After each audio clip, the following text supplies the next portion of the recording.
Hi, and welcome to another episode of Social PR Secrets. My name is Lisa Beyer, and I'll be your host. Today's guest is Cathy Hackl. Cathy is a public relations professional, and she is also one of the most innovative and futurist experts that I know.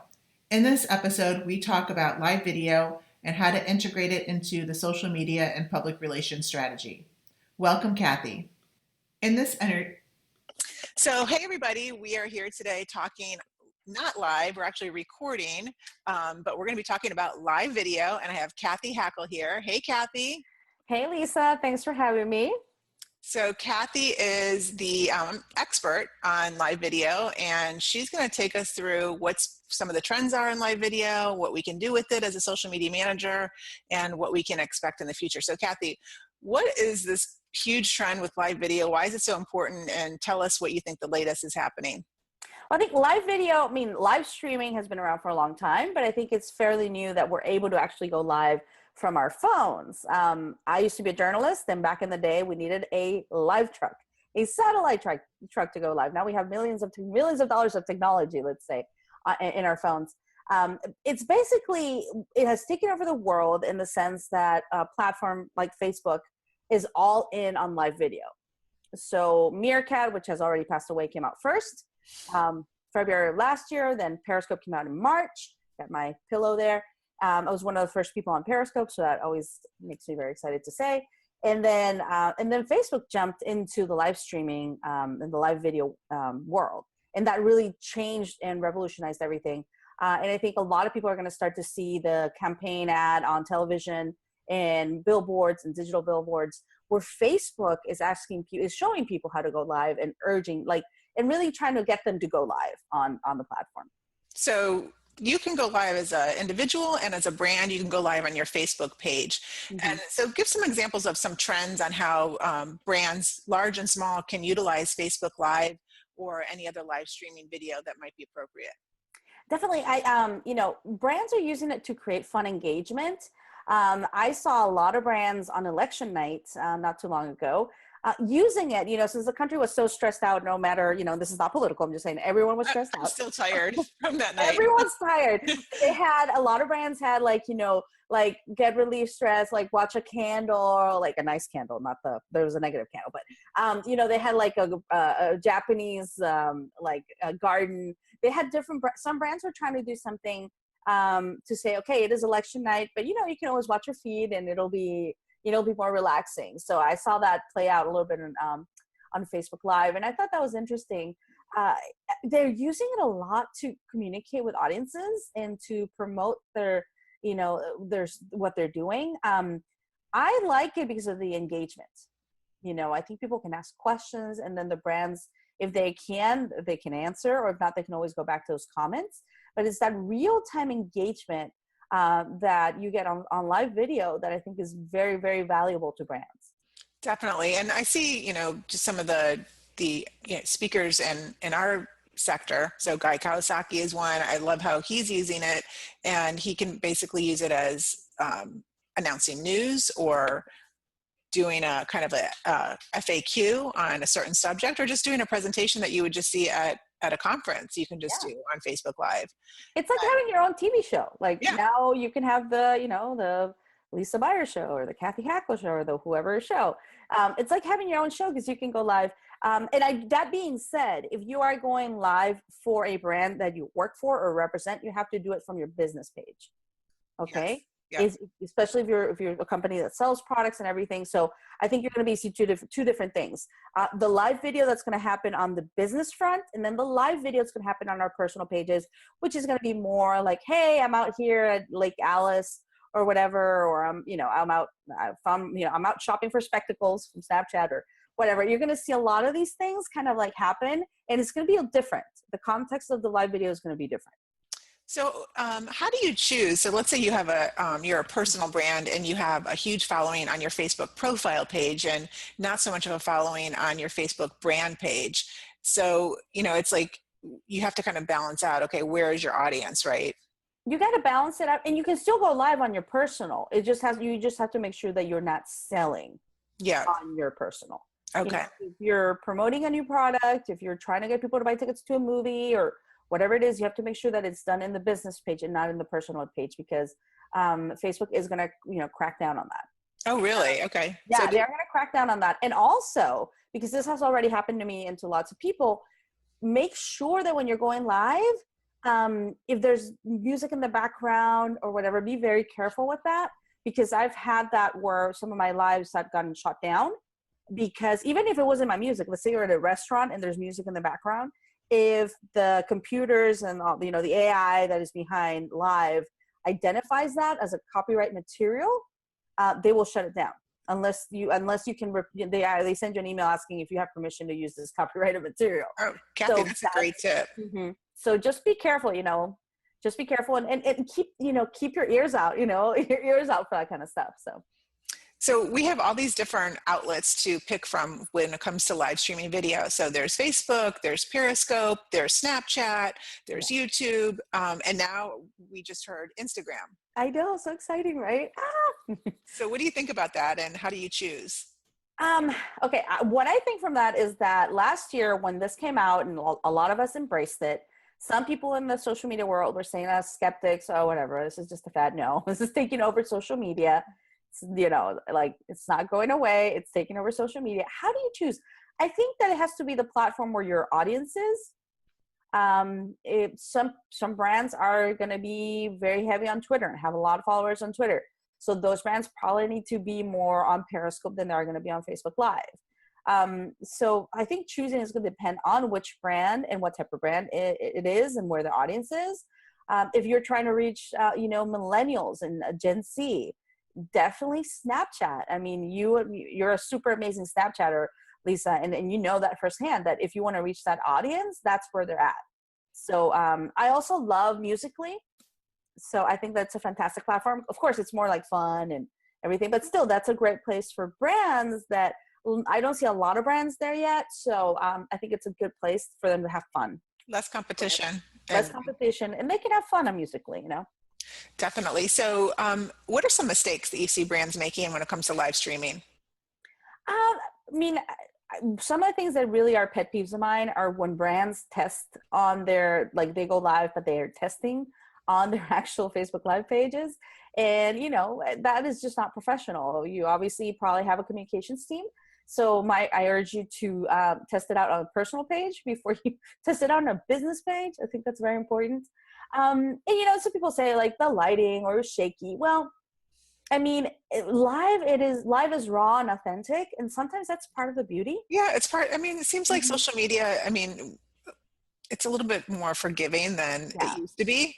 Hopefully we're getting to that point where we're not really, calling brands out because of these authentic things that are happening, that it's authentic, it's real. Yeah. So, and then that being said, if you can afford certain equipment, go for it. If you can try to make your lives better, do them better, but don't think that it has to be a perfectly produced YouTube video, because it's not YouTube. Exactly. So do you have any favorite moments? For example, the Chewbacca mom, she, just comes to mind, but what are some of your favorite moments in live streaming video? I'll tell you my favorite moment. Actually, I have two or three. I'll tell you my first favorite moment in live streaming. This was back in May of last year. So Facebook Live wasn't around. It was actually on Periscope. David Gutenfelder, who's a reporter for the New York Times, was inside North Korea. He was in Pyongyang and he went live on Periscope. And he was able to show us something that we don't really get to see ever. Because he was doing it from the balcony of his hotel. That's the only place he could do it, because he always had a handler or whatever. So, he was very limited as to what he could show. But just being able to see that unfiltered view of North Korea, Pyongyang, without having the government, let's say, control that, was interesting. And everyone on the feed was like, are you going to get arrested? What's going to happen? Well, at that point, Periscope was so new that, of course, a lot of people didn't even know what it was. Just went under the radar. So, under the radar. So I still have those screenshots, because to me it was impactful. Yes.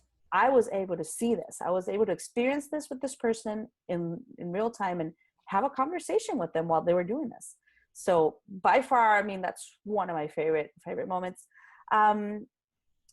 You know, I think Dan Rather has had some really interesting, honest moments on Facebook Live. If you follow him, if you're, you know, he's an incredible journalist. So I think that it's been interesting to be with him in his living room. You know, Yeah. you're used to seeing you. Many of us were used to seeing him behind the desk, and it was interesting to have that access to him on live. That's been one of my favorite moments. Chewbacca Mom, I mean, that just brought everything. I mean, that's like a catalyst. That was one of the yes, we've arrived. Live video has been recognized. Not so favorite, I would say one of my not so favorite moments, but still quite important. Philando Castile, an African-American man that was shot and his fiance filmed it on Facebook Live. I can tell you that was a very critical day, I think, in live video. It showed the power of live video. I can tell you I spent literally like 4 hours on media calls that day because they were looking for someone that knew about live video. So it was really interesting to see how this is becoming not only a fun tool, but a tool that can be used for social good in some way. Exactly. And Cathy, you know what? I think it's important to point out that you've really been behind live streaming video since, you know, practically day one. Cathy put together the very first Periscope Summit. Al Roker was involved. You've been behind the scenes at Twitter. You've been behind the scenes at Facebook. So tell us, like, I mean, give us some tidbits of like how you saw this, you know, getting started, and like, what was it like to be at Twitter headquarters and Facebook headquarters?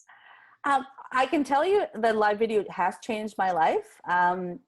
You know, I wouldn't be where I am today if it weren't for live video. It has been amazing. I think that because of the fact that I embraced it so early on and I saw what was coming. I've been granted access to amazing events and being able to kind of like you said, be it Twitter, be it Facebook, you know, because it's like being in, you know, visiting the mothership. That's what I call it, you know. And it's interesting because the first time I went to Twitter, I just remember how nervous and excited I was. I was just kind of like nervous. Now, you know, kind of like funny, but I've been to Twitter like 3 or 4 times. So now I'm just like, hey, I'm just going to Twitter, you know, which is hilarious. You know, it's like, you're going to Twitter. Facebook, I've been to Facebook twice. Same thing. The first time I went, I was just, oh my gosh, this is it. Like I saw Mark Zuckerberg, for example. It's like the selfie moment of your life, right? Yeah, exactly. It's like crazy. So yeah, I mean, these are trends that folks need to embrace, you know, and my advice to people that are listening to this is, if you find a platform or a you know, something that's going on social media and you love it, embrace it, you know, embrace it and try to learn as much as you can about it, because if you become the go-to person or someone that has a lot of knowledge on this, it's going to be really beneficial to you. So definitely. And so what do you see as what's on the horizon? What can we expect from live streaming video, and what do you see coming up? Well, mobile live video on YouTube is going to be interesting. They announced it at VidCon this year. We can do YouTube live. I mean, that exists already. It's more of going live on your mobile. I think that's going to be the big thing.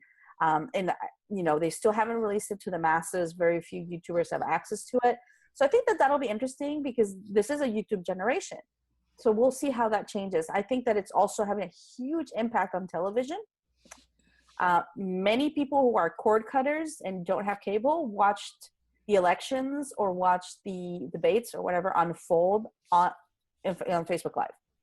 So I think that, I wrote an article about this for the Huffington Post back in August of last year, on how live video in some way was the future of television. So, and I see that in the aspect of Facebook Live, of Snapchat, of all these components of what live video is. So I think we're going to see a lot more integration, and it's just going to be truly exciting. Yeah, and I think we'll see how things are going to work out with, for example, I read how the NFL, I guess, is banning live streaming video from behind the scenes, you know, and it's like, okay, wait a second, this was what we really liked. Yeah. I mean, it'll be interesting to see. That being said, another big trend, and I know we probably don't have a lot of time to talk about it, but as you know, like this is extremely passionate, like I'm extremely passionate about this, is virtual reality.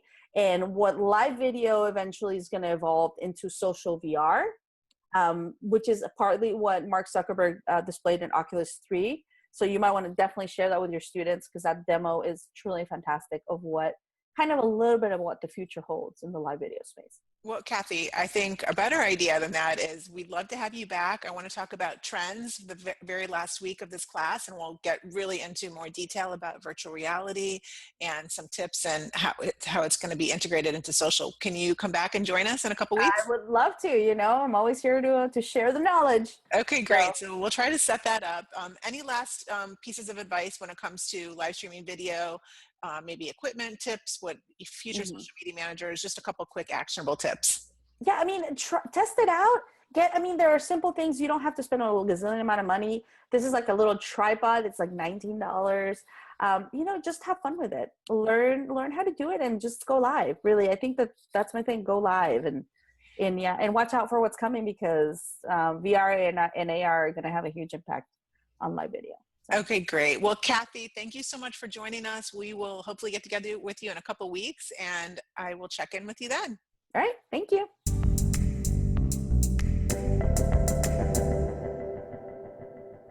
Thank you for listening to this episode of Social PR Secrets. If you like what you heard, check out the book on Amazon or follow our blog at socialprsecrets.com. This episode was sponsored by The Buyer Group, a social PR agency striving to keep our balance in the digital world, practicing public relations, social media, and search marketing, while occasionally drinking a glass of wine or two for the best creativity and results. Thank you all for tuning in. If you would like to get a free chapter of Social PR Secrets, go to socialprsecrets.com/free.